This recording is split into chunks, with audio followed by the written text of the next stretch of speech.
into the first match here of day 2 between Eric and Chongjun. This is going to be extremely exciting. So, the leads are going to be jumping out any second for us now. And on the battlefield, we have got Charizard paired up with the Grimmsnarl for Chongjun. And for Eric, it's going to be, oh, look at that. It's Charizard and Grimmsnarl as well. And I think Grimmsnarl is going to be the Pokemon to watch.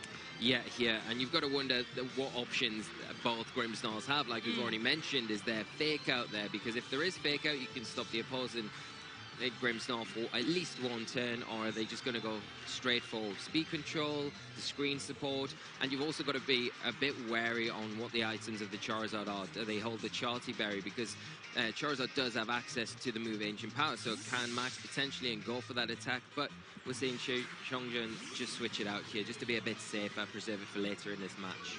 Yeah, keeping the Charizard safe and sound in the back and bringing the Incineroar out into the fray. Throwing an Intimidate down, but it's not really too valid in this situation. But having that Fake Out could be useful. But Charizard's going to be slowed down right out of the blocks here by that Thunder Wave. So not only going to have its speed dropped, but has the chance for paralysis. The Grimmsnarl on Eric's side is going to go on the offensive a little bit and go for a Spirit Break. And does actually a decent chunk of damage. That's over a third on the opposing Grimmsnarl, leaving it a little bit weak and susceptible to something from this Charizard, like the Hurricane. That does connect. Not enough to pick up the KO though, but another Spirit Break is going to finish it off. Yeah, that's a nice play here. You know, Eric taking the paralysis from that Thunder Wave on his Charizard, making it a little less effective if he does want to go for that Gigantamax with it later on in this match, in particular against something like Groudon or the opposing Charizard, because then it isn't really going to be able to get an attack off before the opposing Pokemon can potentially knock it out. So a little bit risky, and you've always got that chance of it not being able to move for a turn now, but getting the damage onto the opposing Grimmsnarl, you can see where Eric's going here. He's wanting to remove that support option from Chongjun's side of the field as soon as he can, really concentrating down on that side of the field, knowing there's no Protect here.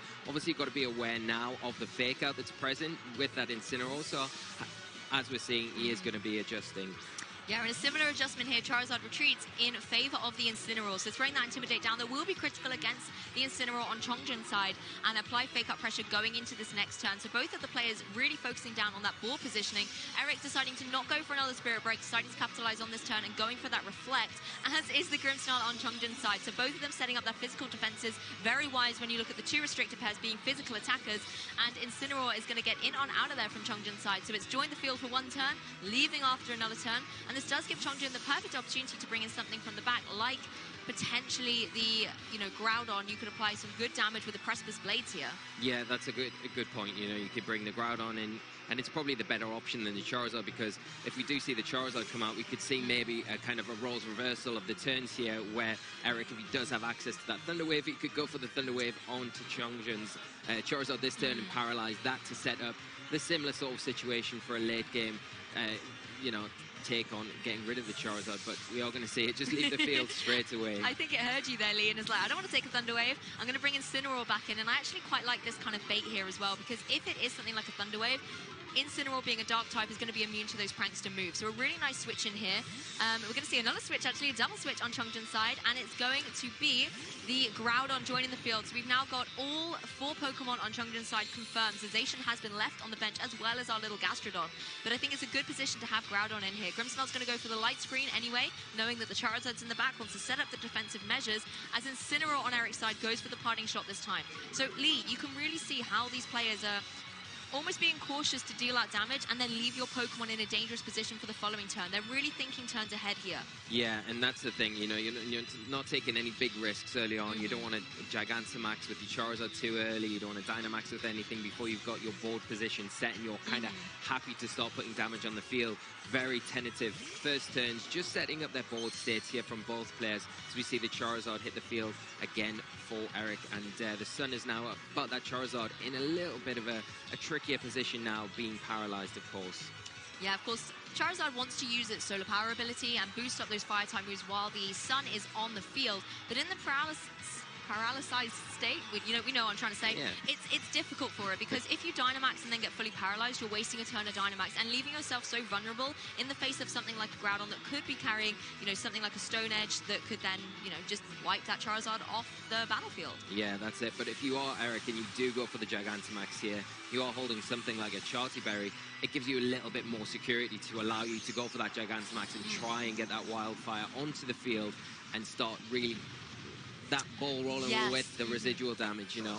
We talked about this a lot yesterday, Lee, about that residual damage, and I think it is that high-risk, high-reward for Eric. Go for the Dynamax and get off the Wildfire if you can. Stone Edge comes out, does connect, but isn't going to be able to pick up the KO. However, the Charizard is going to be revealing it's holding the weakness policy. This has been such a shift in the metagame, and I love seeing it on the Charizard here. Parting Shot comes in and will reduce its special attack by 1 stage, I believe now leaving it at just +1. So it will still be hitting really heavy with something like the Wildfire. Yeah, but when, +1 coming out onto that Groudon, it is going to be able to remove it. I don't think even an Assault Vest will be able to save the Groudon now. But there's always the risk of it being paralyzed because of that the paralysis status that it has got on it. So hopefully Eric can get an attack off as we see a Spirit Break come out from the Grimmsnarl. Oh, nice and catch. it's a really nice catch onto that Charizard to reduce its special attack, make it less effective going into this next turn. Yeah, and Charizard breaks through the paralysis and goes for the G-Max Wildfire onto that opposing Groudon. It is a one-hit KO. Charizard just demonstrating why it is one of the most devastating Pokemon out there. Yeah, and just taking that big threat of the Groudon completely out of the battle. And you think, okay, well, if that is the only thing I do with my Charizard here, I'm happy with that. I've got Eric's got his own Groudon potentially in the back to come in and help him deal with the Charizard on Chongjun's side of the field, and he's got his Grimmsnarl out now to potentially disrupt Chongjun's Charizard with some sort of speed control that Eric's been subjected to already. I mean, Charizard's if it wasn't paralyzed, it would be in such a great position here because you don't have to worry about going for a G-Max Wildfire anymore. You've already got that set up, and it's not going to affect the fire types on the field anyway. But depending on the move pool, if it is running something like HM Power, it can go for that Max Rockfall and do so much damage to either of the Pokemon on Chongjun's side. But it is at such low HP, and it is slower thanks to that paralysis. So Chongjun's in a position to capitalize on that disadvantage and try and pick up a KO. Yeah, that's it. And I think, you know, if you're able to just land anything onto the opposing Charizard, it just helps you preserve a bit of health for the rest of your team. The Incineroar's not going to worry too much. Well, other than the Rockfall, it would come out and it will do a lot of damage. But you do have that Fake Out here that we are going to see, and it will stop that Grimmsnarl from supporting with any sort of speed control this turn. Yeah, I really like that play. You know you're going to outspeed that Charizard, so let's just stop the Grimmsnarl from getting up to any prankster tricks. But you can see how the weakness policy really benefited on Eric's side, and I believe as well there was a light screen up on that side. So able to survive the G-Max Wildfire as the Rockfall does indeed come out. It's going to overwrite the weather, but I think critically it gets the KO. Yeah, it picks up the big knockout. The survival there on the Grimmsnarl as well, you know, just showing the light screen support that you said, you know, mentioned is so critical early on, allowing the Grimmsnarl to stay on the field. And then the Charizard survival as well. That's the big thing here, where it is able to get that attack off, that huge attack, and pick up a knockout in return and take the pretty much the two big Pokemon that Chongjun's going to utilize in this match for that offensive damage off the field. And Eric sitting there now, pretty happy with his Charizard, even though it is paralyzed still on the field. Yeah, I mean, what an amazing turnaround there for Eric. I was convinced that Charizard was going to go down if Chongjun had targeted into it. But, you know, it was able to get that KO with the Max Rockfall and a good reveal as well. You know, carrying something like that Ancient Power just to be able to deal with other Charizards that can be so disruptive makes this mirror a little bit more interesting if you have a way to deal with it. Incineroar's coming back onto the field now for Chongjun, and again, it's looking a little bit difficult. Charizard's got very dwindled HP, and these Incineroar's still looking reasonably healthy. Yeah, and that's it. And you know, if Eric's got something like the Groudon, like we suspect in the back, it's able. You realize you just want your Charizard to go down now. If you get any damage off onto the opposing Grimmsnarl, it's a bonus. But you kind of just want your Groudon to come in fresh, not take any damage, and then just pressure with that Precipice Blades, which should help close the game up for him at this point. It's going to be very difficult for Chongjun with very little offensive pressure on the field at the moment. Exactly, and I think you could just see Chongjun go for the Fake Out. That isn't gonna work, but it's maybe just thinking ahead towards that game too. The Charizard goes for the G-Max, Max Airstream, and is going to be able to boost up the speed as well. As Foul Play will come out from the opposing Grimmsnarl here, but Charizard hanging on. I mean, things look so difficult for this Charizard getting paralyzed so early on, but it's able to have that longevity out in the field, and I have to really credit the way that Eric has been able to pivot around, you know, revealing only 3 Pokemon. We still don't know what that 4th one is hiding in the back, and to be able to pilot these 3 so expertly to work around Chongjun's team, to leave it to just this low HP Incineroar, I think shows how well versed and comfortable he is with this particular team. Yeah, not revealing that 4th Pokemon is pivotal for Eric. You know, he doesn't want to give it any information that he doesn't need to away. So if he can close this up now without showing that Pokemon, it's going to be an advantage for him going into this if he is able to take game one, which we assume he is. The interesting thing from that last turn, though, that I'll just point out, Lou, is that the Grimmsnarl moved after the Charizard. The Charizard was paralyzed, so indicating maybe what item is potentially on Chongjun's Grimmsnarl going into this game 2 here, as we see Eric pick up the win there, because obviously with the paralysis, Charizard's speed is really reduced. Really you would low. expect everything on the field to outspeed it, but if a Pokemon's holding something like an Iron Ball and that trick combination that we've seen on Grimmsnarl, then that's kind of indicative and something that Eric may have picked up on that he has to be a little bit careful with going into game 2, because we've already seen the Thunder Wave, but we've never really seen too many combinations of having Thunder Wave and that kind of trick Iron Ball combination together. Oh, well, here we go, Lee. There Totally is wrong. a Gastrodon on the battlefield, paired up with the Incineroar for Chongjun, and on Eric's side, sticking with the Charizard and the Grimmsnarl. But I will be forever and always happy to see a Gastrodon on the field. Always happy to see the Gastrodon. And yeah, like I said, you know, I thought both players would stick to the same, but you can see that Chongjun's changing up his game plan, bringing that Gastrodon. And I like it because I think it offers a little bit more of a threat with that yawn. You can't just, if it does start throwing yawns off onto Eric's side of the field, you can't just leave your Pokemon out there to do what the Charizard did in that game one. It gives Chongjun an option to be able to say, okay, well, you keep your Charizard on the field and you Gigantamax it. I'm going to yawn into you right now. And if you stay on the field for another turn, you're going to go to sleep, and then you're not going to get all the turns that you want of the Gigantamax like we saw from that first game. I agree, and we're seeing the Charizard actually go straight for a Protect here in this turn 1. Incineroar on Chongjun's side is going to go for the parting shot, catches the Incineroar that switched in for Eric. So that Incineroar is going to have its, attack drop by a stage, almost as if it had been intimidated. But now Eric does have that fake out pressure going into the next turn as Chongjun brings in the Charizard. And you're right there, Lee, the yawn coming straight out to that Charizard, a wise Protect on Eric's side. Yeah, really nice, yeah. But the problem is for Eric now is with the Charizard coming in on Chongjun's side of the field is he doesn't have that reflect setup like he had in that first game, so he's going to be way more susceptible to attacks from the Charizard on Chongjun's side if he does decide to go for the Gigantamax here. Yes, you've got the fake out, and of course you can kind of get around the yawn for at least one turn, but you've got to guarantee that you pick up the knockout onto that Gastrodon this turn if you do decide to go for that Gigantamax, and maybe you do go for it because if you're slower than Chongjun's Charizard and you can get that weakness policy activated, then that can make all the difference. Well, the Sun's going to join the battlefield. All these fire types alongside the Groudon are going to be very happy about this as Chongjun switches in the Groudon. We're also going to see a Dynamax come up here, and I believe it's going to be the Charizard on Chongjun's side of the field here. Yeah, and if both players are Gigantamaxing their Charizards here, it will just come down to which Charizard has been trained the faster and who can land that Max Rock Fall first. If that's what the players choose to go for, which you imagine you would do. If you can stop the opposing Charizard from being able... Oh, no. Gigantamax from Eric's side as we see a Rockfall into the Charizard. And it is able to pick up the knockout. And Eric losing his Charizard here. And Chongjun taking an early lead, Lou. Oh, I mean, devastating for Eric to lose the Charizard. It does give you a free switch to bring in something like the Groudon from the back, maybe. And then that could be a good Dynamax choice for you to try and retaliate into that opposing Charizard. Incineroar going to go for the parting shot, but it's a little bit too late here, Incineroar, because the Charizard has already been able to get that one-hit KO on the opposing Charizard, and that's a great position for Chongjun here. Yeah, really nice. We saw how effective the Charizard on Eric's side of the field was in that game one, and now being able to remove it, it's not an issue going forward in this second game. Huge play there for Chongjun, and really setting himself up a ball position where he's able to take advantage and, maybe almost pinning Eric down to a situation where he doesn't want to switch in something in the back because he knows how important that Pokemon's going to be. Potentially it is going to be that Groudon, but now obviously getting that parting shot off onto the Charizard is pretty huge as well, so getting something out of the turn at least. But Chongjun sitting in a really nice position here.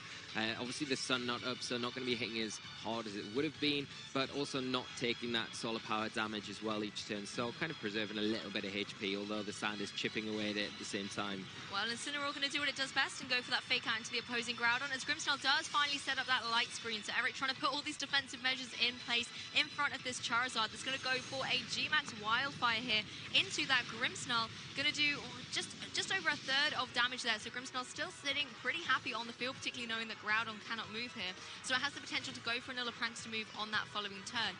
I have to say, I'm really interested that Eric is opting to still play with these 3 Pokemon, not revealing what potential restricted is in the back. Yeah, but time's ticking down. He's going to have to bring it in and reveal it at some point, because the Grimmsnarl, we've already seen, it did take a decent amount of damage from that J-Max Wildfire the last turn, and the residual damage will be affecting it every turn, so it'll probably go down this turn. So you may want to keep it on the field, get a Reflect up, take advantage of that, or even go for some sort of speed control onto the Charizard before it does finally go down, and try and get a parting shot off onto maybe something like the Charizard one last time before you do bring in something like what we expect to be the Groudon in the back. I mean, speaking of speed control, that Charizard has now been hit with a Thunder Wave as Precipice Blades does come out and connect on both Pokemon. It's not enough to pick up the KO against Grimmsnarl, but it will go down at the end of this turn thanks to all the residual damage on the field. As Charizard follows up into that Incineroar with a max Airstream, so Precipice Blades not able to get, significant damage on that Incineroar thanks to the Sugar Berry, an item that is still being featured here in Day 2, and the double up is going to, keep the Incineroar on the field. That it allows it to go for this parting shot. So Incineroar, I think, being quite critically able to survive that double up to allow Eric the opportunity to pivot this Pokemon out. Yeah, and we are going to see this 4th and final Pokemon from Eric now, so I would expect it as a Groudon. The only issue bringing it in now, it is going to take a round of damage from that G-Max Wildfire, the residual damage, but getting it onto the field, it does mean that the Charizard will take some damage from that Solar Power ability as well. The speed boost that we have seen there is handy for the Groudon on Chongjun's side, but at the same time, it's already taking an Intimidate and now a Parting Shot, so it's not going to be hitting as effective as it would have been, and we're going to see that Intimidate cycle once again, really reducing the attack power of the Groudon, and all the reliance, I feel now, is on the Groudon from Eric's side, because it's got all the work to do to pull this one back. Yeah, all eyes are on that Groudon. But I mean, it does look a little bit difficult for Eric here. You've got the 2 Pokemon disadvantage to the 4 remaining of Chongjun, but Chongjun's Dynamax turns on that Charizard have now ended, and Eric does still have the utility to go for a Dynamax with that Groudon. Incineroar's come in, it could go for a fake out into either one of these Pokemon, allowing Groudon to potentially try and pick up a KO, maybe try and remove the Charizard. But you have to watch out for the Pokemon in the back. We know that there's that little Gastrodon. Yeah, and I think, we are going to see the Groudon switch out because of those parting shots and intimidates, just to reset those drops as we see Chongjun bring in their own Incineroar and start kind of doing the same to Eric's side of the field, taking that Groudon down to -1, as it is going to be Dynamaxing this turn. Obviously going to have the speed advantage over that Charizard that is paralyzed on Chongjun's side of the field, but whether or not Eric decides to maybe go for a max Quake into what was the Groudon slot, suspecting Incineroar to come in and maybe try and pick up a knockout there and get those special defense boosts as well, which will help against the Charizard, might be an option as well. Incineroar's going to go for the fake out into the Charizard on Chongjun's side, as Groudon goes for a max Quake. It's going to go into the opposing Incineroar. It's also revealing that it too is carrying that Sugar Berry, so this is going to be doing reduced damage. It will, however, give Eric the special defense boost on his side of the field, which is good when you're facing down against this Charizard. But as you mentioned there, Lee, we know that Groudon's in the back from later, and it's going to be able to bypass those special defense boosts as it is the physical attacker. Yeah, and it's going to be very difficult. You've got to already consider as well that, Chongjun's still got the Gastrodon in the back, and you kind of think, okay, well, yeah, as strong as Groudon is, it's only got 2 Dynamax turns left. I don't see the Gastrodon really hitting the field before those Dynamax turns finish. And although the Groudon could potentially get more special defense boosts, is it really going to be able to beat out Gastrodon, especially because it's got something like Recover and Yawn as a combination to kind of get around how bulky the Groudon is? But completely wrong again, as the Gastrodon does hit the field. Yeah, and Groudon avoids the attack here. I believe that was the Hurricane coming out from the Charizard as the Max Quake comes out, connects down on that opposing Gastrodon. But you can see how bulky the Gastrodon is. It's able to take that really well. And Chongjun's just expertly pivoting in Pokemon that are going to be able to A, take those attacks well, and then B, allow the Incineroar to come in later and throw some more Intimidates down. The Flare Blitz comes out as well, does a little bit of chip damage away to that Gastrodon, but Chongjun really does have all the utilities now to keep switching Pokemon in, out, goes through the Dynamax turns of Eric, and making sure that that Incineroar can be disrupted with more Intimidate. So it really is a game now where Chongjun just has to keep playing through the pieces, bring Pokemon in, and whittle away at the Groudon and Incineroar on Eric's side. Yeah, and it is going to be difficult. The Gastrodon coming in here, I didn't expect it because I felt like maybe we want to preserve it for later on in this game, keep it as healthy as possible to utilize those Yawns. But at the same time, you can see what Chongjun's doing. He's got a great game plan here, and he's wanting to just cycle these Intimidates to really weaken the Groudon. Maybe you go for a Protect on your Gastrodon here, switch your Charizard out potentially. That is an option, but, to get a free Intimidate in, prevent any other damage. But we do see the Blast Burn connect here, but with the special defense boosts and the light screen on top of that, not doing very much at all. Exactly, and it could well have been the Blast Burn from the previous turn. I was checking my notes over here, but I think Chongjun is playing this really, really well. You know, just going for that damage, chipping away. There's not a lot that Eric can do to pick up the KOs in this situation, particularly if, you know, Chongjun is choosing the correct protects so that the max moves aren't going to be dealing as much damage potential as they are capable of doing. And you kind of see this endgame situation in Game 2, where Groudon and Incineroar, they can't switch out, they can't reset. This is the only HP they've got remaining to them, you know. We've seen the Sugar Berry on the Incineroar, but I have to credit the Groudon being able to take all of these special attacks. Yeah, and with the special defense boost, you know, is obviously indicative of its item, I think, as well. You know, if it is stacking with something like an Assault Vest here, it is going to be able to kind of brush those off pretty easily. But this is the big question. He is able to pick up the knockout onto Gastrodon here, which is pretty big. So, you know, the Charizard not able to move this turn because of that Blast Burn. It has to take a turn of recharge, so you don't really need to worry about it here until that next turn. Sun's ending now, so it's not going to be as powerful. You've already got the special defense boost. So Eric, sitting in not a bad position, but with the Groudon hitting the field again, you've got the Sun reactivated, and this Groudon's pretty healthy, and there's no Intimidate options here for Eric to rely on. He can potentially try and get a parting shot off, but you're relying now on a Precipice Blades miss. Yeah, that's true. And Charizard, you know, it hasn't got a lot of HP remaining, but if it's able to get a move off, it's going to be able to deal some damage and just keep chipping away. But it's just going to be switching out, and I really like this play by Chongjun, just going through the motions and bringing in that Incineroar, knowing the Intimidate is going to be beneficial to weakening Eric's position. And I would really think at this point, if I'm the players, I might be starting to think towards that Game 3. Yeah, and you're really relying, I think, if you are Eric now, you need to try and fish for a critical hit with the Precipice Blades to get the damage that you need onto the board. If you can remove the Groudon, solo health though now, and yeah, and that is a huge hit. Double critical hit. Just talking about critical hits. Not. You did it again, Lee. I cursed. Caster's curse, yeah, but yeah, this puts the game back in all favour of Chongjun. He's going to tie the set up, which is great for everyone at home. Obviously, not for the players, because we are going to go to a Game 3. They probably wanted it over by now, but this has been an incredible set. And even if the critical hit hadn't happened there, you've got that fake out support that Chongjun's, you know, brought onto the field now, going to be able to utilize. And as I was going to say, with the Assault Vest, the Groudon didn't really have an option that next turn but to take another Precipice Blades from Chongjun's side. So tying it up. One apiece. What a set so far. I mean, I think those critical hits were, it was more Groudon kind of showing off, I think, at that point. They didn't matter too much at the end game state. But I think as well, with a move like Precipice Blades, you do often run that risk of not connecting. Gastrodon, I think, was such a great adjustment for Chongjun. I would love to see it back. And there we go. It's on the battlefield, paired up with the Incineroar. And, you know, Eric is sticking to that Game 1 and Game 2 strategy of the Charizard and the Grimmsnarl. But, again, you're in this predicament, like you were talking about, the pressure that Gastrodon has with the Yawn. Yeah, and it's the same kind of situation here. You've got fake out pressure from Chongjun's side with the Incineroar to prevent the Grimmsnarl from attacking here. You've also got the threat of a potential parting shot as well. But there is the switch that Eric could make, potentially a Grimmsnarl out into Groudon, get the Sun up, and then hope that you've got enough in attack with your Charizard to take down the Gastrodon.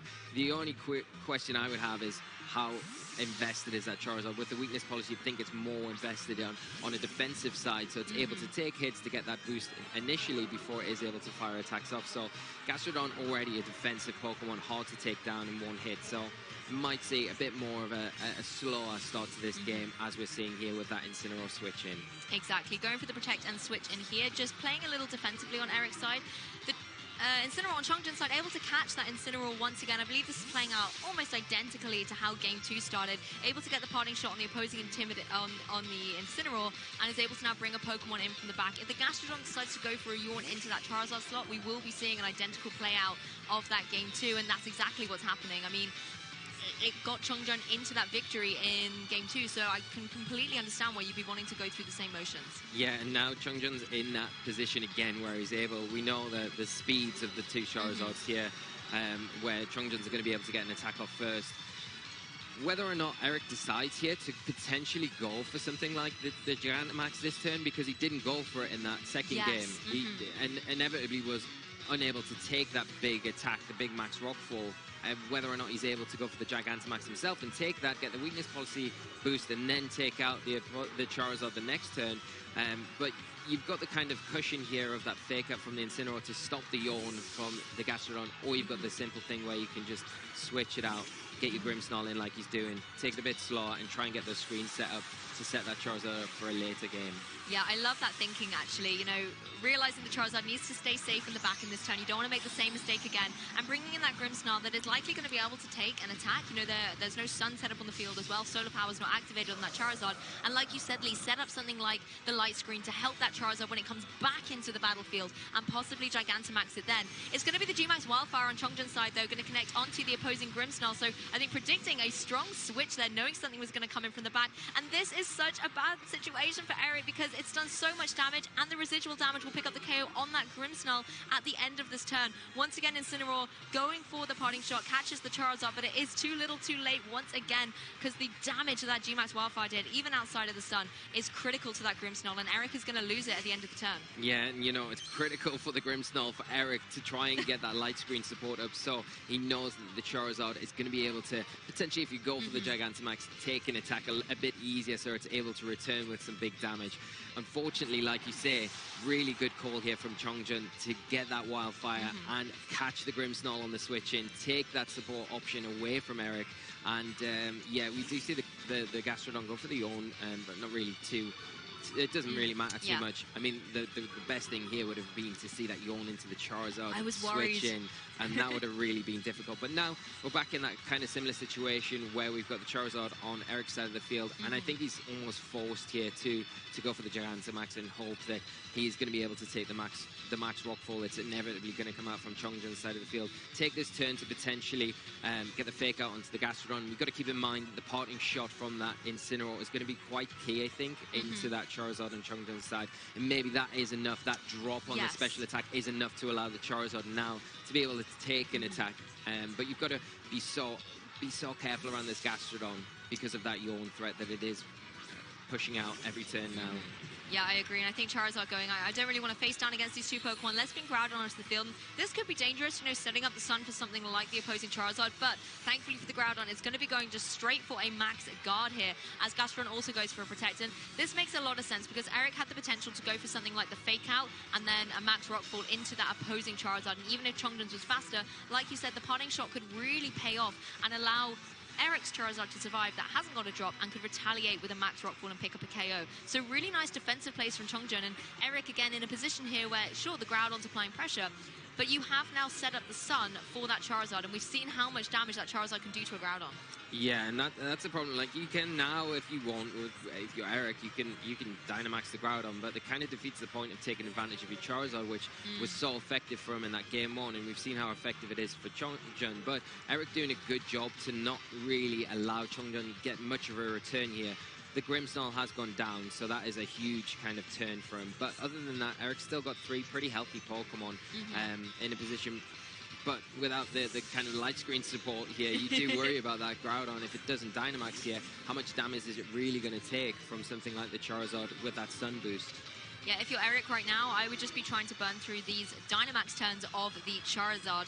Incineroar's going to go for the Fake Out, but of course it's going to fail here, as Charizard goes for the G-Max Wildfire into the opposing Groudon, and it's not enough to pick up the KO, but of course the residual damage is going to be able to finish it off. It is able to retaliate with the Stone Edge, but not picking up the KO. I mean, Charizard has been kind of the highlight Pokemon throughout this entire set on both sides of the battlefield. You know, Eric piloted it so well in game one, but then it's almost like the Charizard on Chongjun's side has gone, hey, I see what you can do, I can do it better. And it's just being so strong, picking up KOs left, right, and center. And I think Chongjun seems to be running it, you know, very, very fast and offensive. Yeah, and now it is the end of the Gigantamax turns for Chongjun. The Charizard's done an incredible job at whittling down Eric's side of the field. But Eric now in a position where he has got that Charizard, still pretty healthy, in a position where he can Gigantamax at this turn. There's obviously active Fake Out from Chongjun's side from that Incineroar, but it's really tricky here, because does Chongjun go for an attack to proc the weakness policy on the Charizard? Probably not. You probably don't want to activate that. I think your main goal here is to try and get a parting shot into the Charizard, whereas Eric could maybe stall things out and, yeah, like we say, go for the Protect here to get around this. fake out and try and get a parting shot onto the opposing Charizard one last turn, so you've got at least an active fake out to come back in to support your own Charizard when it does max. Yeah, the HM power is actually going to go down into the opposing Incineroar, do a little bit of damage against it, and obviously work around something like the Sugar Berry. That's what I love about having the Rock type moves on there. Incineroar's just going to do a little bit of damage with the Flare Blitz, so really in this turn, not too much damage is being dealt, except Charizard to itself, with that, you know, solar power damage as well. But this does give Chongjun a great position to bring in a Pokemon from the back. Yeah, and now the momentum's swinging slightly more in Eric's favor. But again, it's all about, can you take down the Gastrodon? Does the Gastrodon on Chongjun's side have Protect? Because it would allow you a turn to maybe protect the Gastrodon, take a big G-Max attack from the Charizard if Eric decides to go that route, and then get a parting shot off with your Incineroar. But has the Charizard, if it does go for the Gigantamax here, got enough to target down, predict that Plague, get rid of the Incineroar to avoid the parting shot? But doing that, it's a double-edged sword, because then you're leaving yourself exposed to a potential Yawn that could come out. It's a really difficult situation, but it's all going to be about what Eric decides to do in this one turn. Yeah, you have to pull in all that wisdom and experience you have as a Pokemon trainer and call this turn correctly. Charizard's going to go for the max Airstream down into the opposing Incineroar. It's not enough to pick up the KO against it. It's just on about 32 hit points remaining, possibly a double up. Using that Incineroar is going to be able to, you know, close out the KO, but then that Gastrodon is going to be up to a few tricks. We see the Flare Blitz come out from the Incineroar. It is going to go into the opposing Incineroar and will get the KO, but like you said, Lee, it's this kind of catch-22. The Gastrodon is now in a prime position to go for something like the Yawn and put one of Eric's Pokemon to sleep on that following turn. All Chongjun needs now is a double protect on this next turn, or, you know, both Pokemon to protect, and then Charizard is going to be taking a nap and not able to capitalize on the Gigantamax. Yeah, the one thing you can say is here that, you know, the Gastrodon can protect this next turn, but if the Groudon on Chongjun's side has that Assault Vest, it's not going to have access to it. It is going to be able to take special attacks a lot better, and there's no weakness policy activated on the Charizard, but it's got one turn to get the G-Max Wildfire off, and that might be the difference here. Getting it into the Groudon.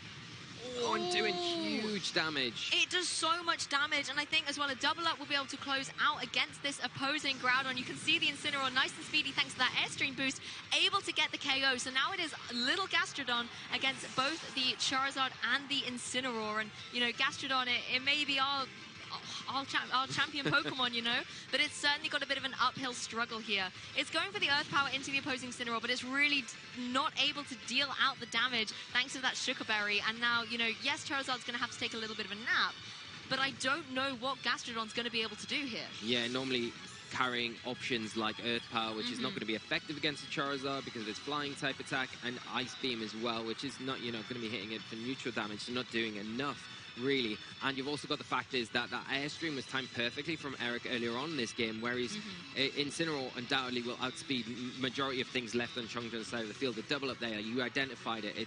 Making sure to get rid of the Groudon so it's not a problem anymore. And the fact here is he can go for a parting shot, but actually revealing Protect here on the Incineroar. Huge reveal, and stalling out the turns, allowing Charizard the time to hopefully wake up.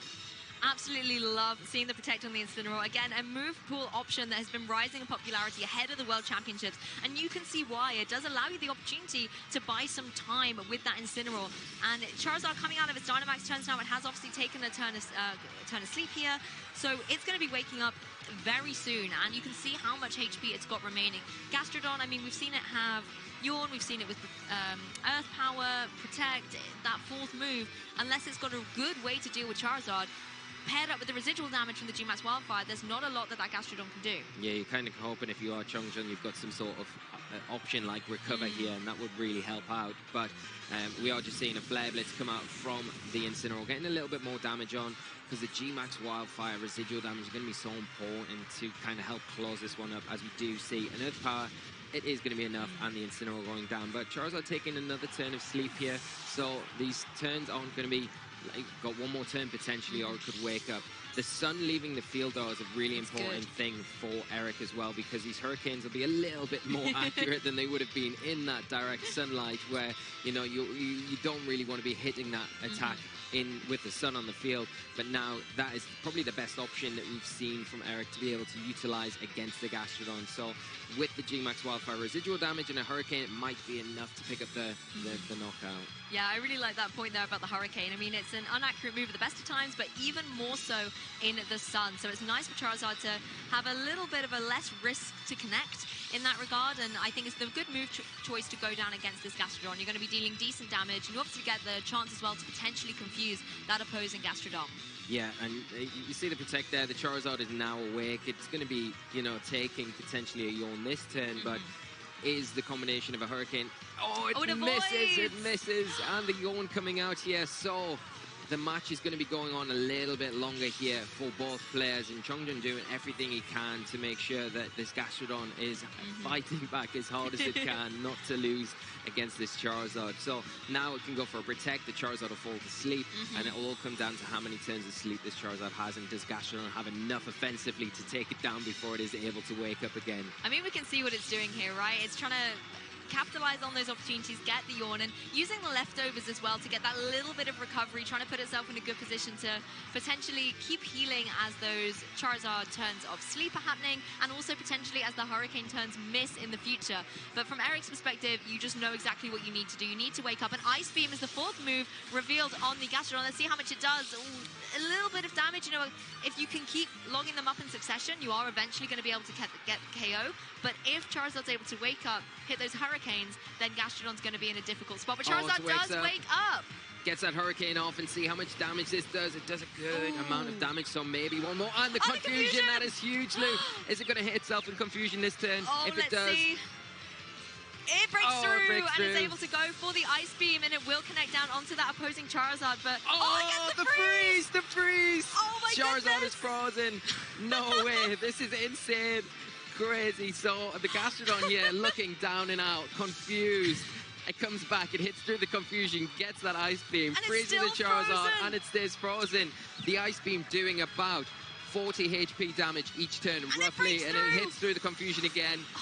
Come on, little Gastrodon. It does. Oh, I think one more Ice Beam might be able to get the KO on this opposing Charizard. I mean, what a comeback for the little slug here for Chongjun's side. And I mean, if you can hear the venue, you can hear us. I am sure the casters can hear that heartbeat. Frozen again on this Charizard. Can the Gastrodon break through? Yes, and it goes for another Ice Beam. Against all the odds, Chongjun has picked up the knockout against the Charizard. The free status there on the Charizard, enough to take it down there.